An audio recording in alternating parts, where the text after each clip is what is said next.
think the real key to what we did on Superman that made it work was we really all did check our egos at the door. Superman was the only person that mattered. It was always about the stories. It was always about where are we going with this stuff.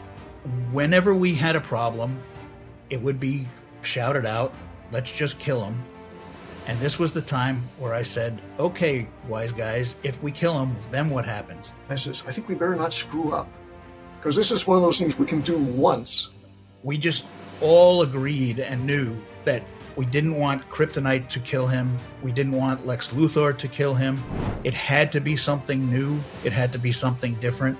And we all voted on Doomsday at the meeting, and we all picked Dan's version. From a personality standpoint, the Doomsday is so much the opposite from what Superman is. You take Superman away to make people realize that they actually cared about him and missed him. We really did get the comic stores interested, and we got a lot of new readers out of it as well. You meet people who at comic book conventions, and they say, oh, this was my first comic. Whole families were coming out, uncles and aunts. The announcement of this anniversary edition with all new material has really gotten a lot of attention. Even seeing all the work come across on the 30th anniversary special is a lot of fun to see everybody working together again. For my story, it takes place a couple of years ago. So young John Kent is now about 9 or 10 years old. And one day someone comes into school and he's wearing a black armband with the S-shield on it. And he said, I'm here to talk about one of the most famous days in the history of Metropolis, which is the day that Superman died. And young John Kent sits there and he says, what? That sets us off on a story that can take us through kind of a retrospective of what happened in Metropolis during those times, and also introduce a new villain called Doombreaker that comes into the Superman universe now.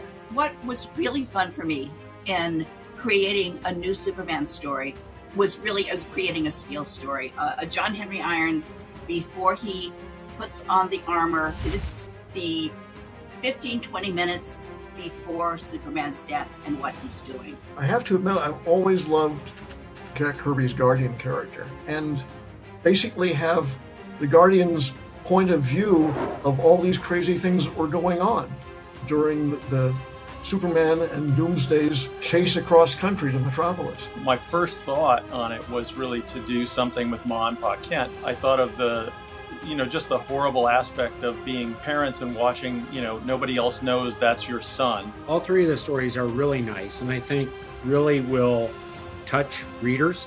It's just great to see these collections come out periodically to remind people that this was a big deal.